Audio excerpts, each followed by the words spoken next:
Water is finite. Water is essential to all of us. Water is unfortunately considered a commercial good, and we are struggling between investors who want to make a profit from water and the needs of communities who depend on that water not only for their use but for the use, 7 generations out and producing food and all of these other things. So for so many reasons, water extraction is a very concerning process.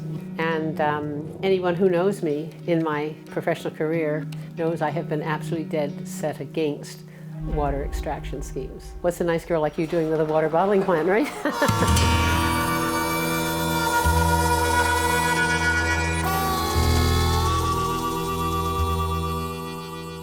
I moved to Fanny Bay in 2021, and I was very surprised to find when I chose this lovely little house that attached to it was a small water bottling plant. It wasn't part of the discussions, it wasn't part of the negotiations, it wasn't part of the, it was there.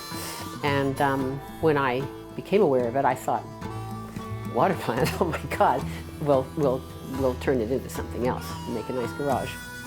And then when I came over here and I talked to Ken Giles and his partner Lorena, who had run this little water plant for 20 years, they were saying how there were people in Denman and Hornby who had been relying on this water for years because they didn't have water. And new to the area, I wasn't all that aware of the water resources individual households had. And I thought, well,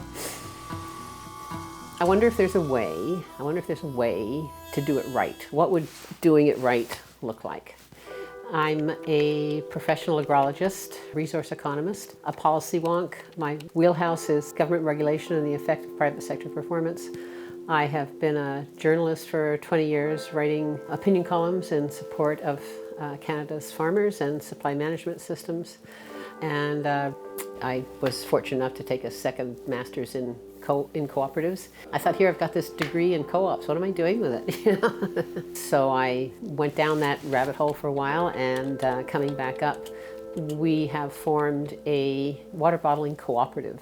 There's all sorts of people, all I have to do is stick a straw in the ground and pull up some water and I can make some money. And there's a lot of licenses that are going forward. So what does the provincial government do with that? How do they decide, is this one okay? Is this one not okay? I thought, wouldn't it be cool if there was this tiny perfect model that the government could point to and say, well, here's an example of something we do like. Here's an example of a water extraction which is looking at the health of the aquifer, it's looking at the health of the ecosystem, it's considering and working with the neighbors, it's engaged with the local water stewardship. It's going to be like a little experimental farm for the aquifer. We're going to put in some sensors down one of the wellheads to monitor the groundwater resource, to gain a lot of understanding of the health of the water beneath us, and the ecosystem, the fish, the environment, all of that has a priority rights as far as the co-op is concerned to the water. So we will be making sure through this monitoring process that we are not exceeding the capacity of the aquifer or doing any damage to any of the users of that aquifer. And it's not doing it for a profit, it's doing it for basically social capital, community good. Capitalism is just rapacious, and it will go and go and go until the resource runs out, and then we'll go and do something else. But co-ops are there for the long term. Co-ops are there for the people. Co-ops are there for the community. Humans are at the center of co-ops, and profit is at the center of capitalism.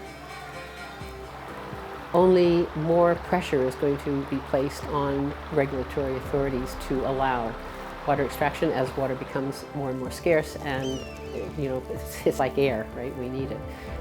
In my mind, it's sort of like the community well. If we have a lot of water going under this property and there are people who need water and we can make it available to them at what I call a social capital price and not do any damage to the ecosystem, to the neighbors' wells, to all of that sort of stuff, why not? They're really the organizational form of the future. We just have to get there. You are equal in a co-op. You make decisions collectively as a co-op. You share ideas and values and opinions. The people on the floor are the ones that are making the decisions, not somebody off in a high office somewhere in another province that's making decisions on how that work is going to be organized and the value of that work and how its people are going to be treated.